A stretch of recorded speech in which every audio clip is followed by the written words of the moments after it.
Assalamualaikum warahmatullahi wabarakatuh. Perkenalkan, nama saya Ferdiansyah. Saya dari kelas MI 4E, jurusan Teknik Komputer dan Informatika, Prodi Manajemen Informatika. Di video kali ini saya akan menjelaskan beberapa poin ya tentang etika profesi. Yang pertama di sini etika dalam internet, yaitu berdunia maya ya. Dan ada 4 soal, ada 4 video yang ingin saya bahas.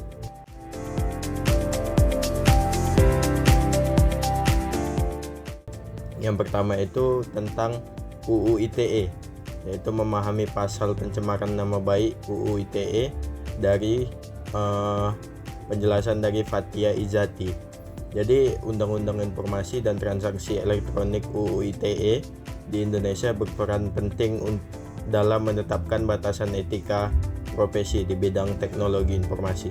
Sebagai cyber law pertama di Indonesia, UU ITE ini mengatur berbagai aspek penggunaan teknologi informasi, termasuk perlindungan data pribadi, transaksi elektronik, dan juga perilaku pengguna di dunia maya atau di internet ya. UU ITE ini juga memberikan kerangka hukum untuk mendukung profesionalisme dalam teknologi informasi, misalnya pasal 30 sampai pasal 34, yaitu mengatur larangan akses ilegal, intersepsi tanpa izin, dan juga perusahaan sistem elektronik, yang semuanya relevan dengan etika profesi teknologi informasi. Dengan demikian, UU ITE ini membantu menetapkan standar perilaku yang harus dipatuhi oleh para profesional di bidang ini. Namun, penerapan UU ITE ini juga menimbulkan tantangannya, terutama terkait kebebasan berpendapat. Contoh kasusnya itu ada kasus dari Haris Azhar dan Fathia Maulidiyanti, yaitu contoh yang nyata lah untuk contoh kita pada kali ini. Jadi keduanya ini didakwa melanggar pasal 27 ayat 3 UU ITE tentang pencemaran nama baik setelah membahas hasil riset mengenai dugaan keterlibatan seseorang pejabat tinggi dalam bisnis tambang di Papua. Meskipun akhirnya divonis bebas karena pernyataan mereka dianggap sebagai bentuk analisis dan kritik, kasus ini menunjukkan potensi UU ITE digunakan untuk membungkam semua kritis. Dampak etisnya dari penerapan UU ITE ini terhadap kebebasan berpendapat dalam profesi teknologi informasi sangat signifikan. Ketakutan akan kriminalisasi dapat membuat profesional TI enggan menyampaikan kritik atau mengungkapkan informasi yang penting, yang pada akhirnya menghambat transparansi atau akuntabilitas.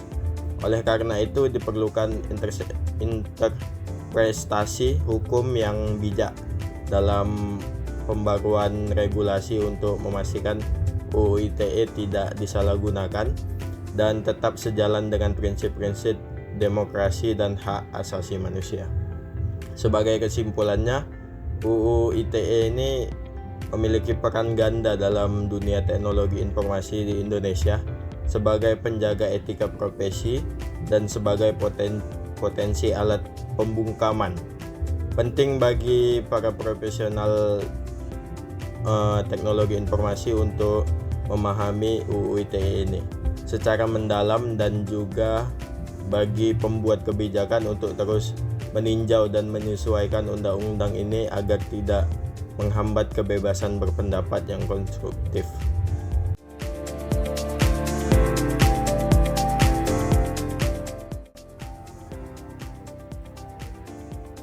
Oke, untuk yang kedua kita akan membahas tentang cybercrime, yaitu dengan judul solusi efektif dan realistis meredam judi online. Ini yang dibahas oleh Ferry Irwandi yang ada di YouTube. Jadi fenomena judi online ini di Indonesia telah menjadi isu krusial ya di dalam konteks etika profesi teknologi informasi, terutama karena kontribusinya terhadap peningkatan kejahatan cyber atau cybercrime. Penyebaran judi online ini tidak hanya berdampak pada aspek hukum, tetapi juga menimbulkan konsekuensi sosial dan ekonomi yang signifikan, khususnya bagi masyarakat yang berpenghasilan rendah. Yang pertama di sini kita bahas tentang dampak sosial dan ekonomi judi online terhadap masyarakat berpenghasilan rendah. Dari data yang kita dapat dari Pusat Pelaporan dan Analisis Transaksi Keuangan atau PPATK menunjukkan bahwa 71% pemain judi online di Indonesia berasal dari kalangan masyarakat dengan penghasilan di bawah 5 juta rupiah per bulan, atau kita sebut aja berpenghasilan rendah. Kondisi ini mencerminkan kerentanan ekonomi yang dimanfaatkan oleh penyedia atau pengelola judi online. Akibatnya, banyak individu dari kelompok ini mengalami kerugian finansial yang parah, termasuk kehilangan aset pribadi dan juga terjerat utang. Biasanya ini pinjol. Secara sosial, kecanduan judi online ini dapat memicu konflik rumah tangga, bahkan sampai perceraian dan juga isolasi sosial, yang pada akhirnya memperburuk kesejahteraan dari masyarakat. Yang kedua, yaitu peran teknologi dan media sosial dalam promosi judi online. Kemajuan teknologi dan popularitas media sosial telah dimanfaatkan oleh penyedia judi online untuk menjangkau audiens yang lebih luas. Influencer di platform seperti Instagram dan YouTube seringkali mempromosikan situs judi online, menyajikannya sebagai aktivitas yang menguntungkan dan glamor. Hal ini menimbulkan resiko serius terutama bagi generasi muda yang mudah terpengaruh oleh figur publik atau influencer. Promosi semacam ini dapat menormalisasi perjudian, meningkatkan jumlah pemain dan juga memperbesar potensi kecanduan serta kerugian finansial. Dan yang ketiga adalah langkah pemerintah dan regulator dalam menangani masalah judi online. Pemerintah Indonesia telah mengambil berbagai langkah untuk mengatasi penyebaran judi online. Kementerian Komunikasi dan Informatika atau Kominfo telah memblokir jutaan konten terkait judi online dan bekerja sama dengan Bank Indonesia serta otoritas jasa keuangan untuk menutup rekening atau akun e-wallet yang terkait. Selain itu juga pembentukan satuan tugas atau Satgas pemberantasan judi daring atau judi online melalui keputusan Presiden RI nomor 21 tahun 2024 menunjukkan komitmen serius pemerintah dalam memberantas aktivitas ilegal ini.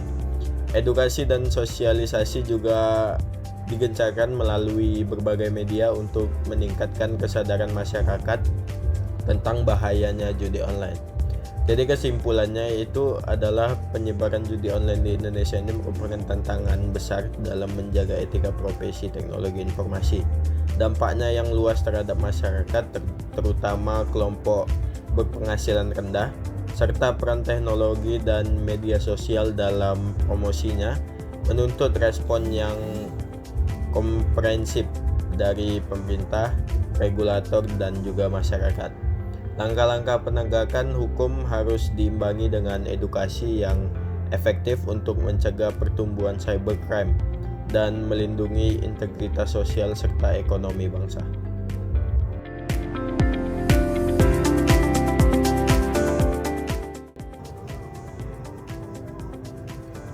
Oke, pembahasan yang ketiga itu ada etika di dunia maya dengan judul waspada penggiringan opini dalam berita hoax yang dibahas oleh Gamal.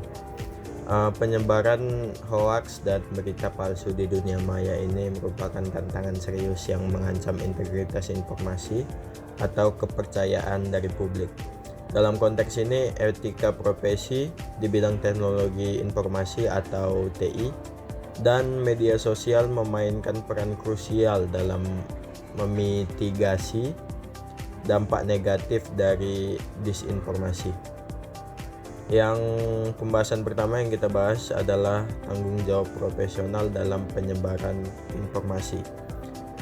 Para profesional teknologi informasi dan pengguna media sosial memiliki tanggung jawab moral dan juga profesional untuk memastikan bahwa informasi yang mereka sebarkan adalah akurat dan dapat dipercaya.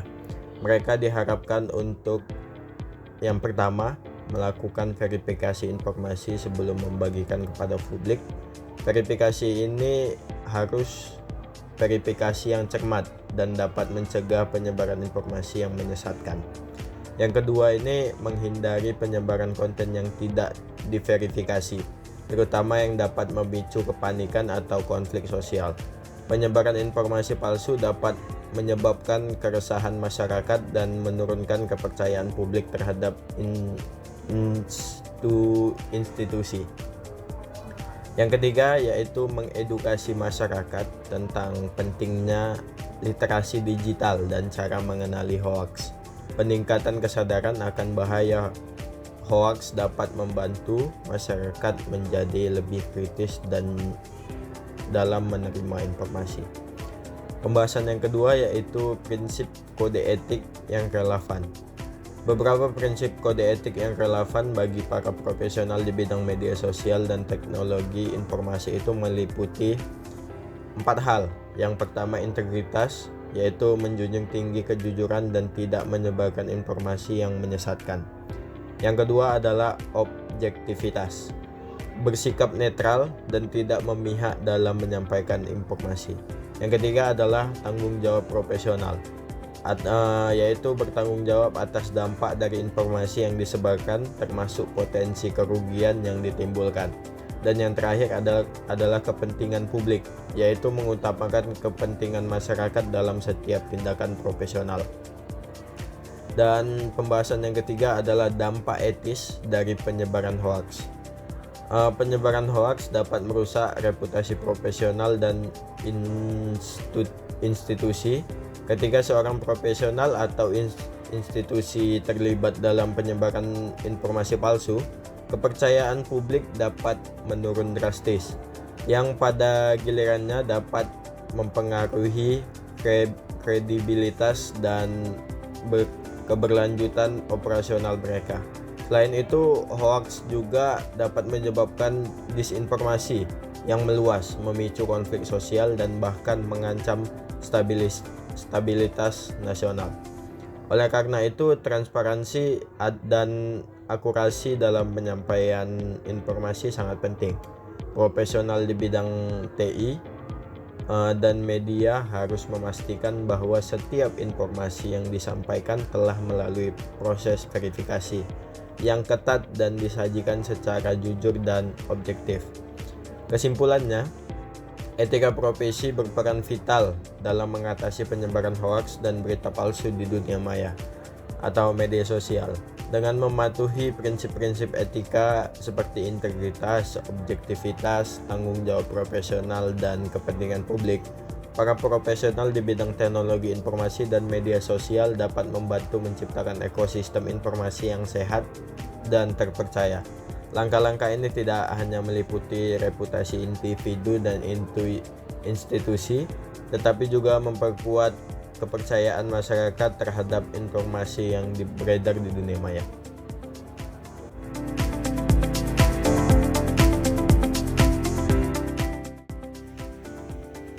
Baik, pembahasan yang keempat yaitu pengenalan hak cipta.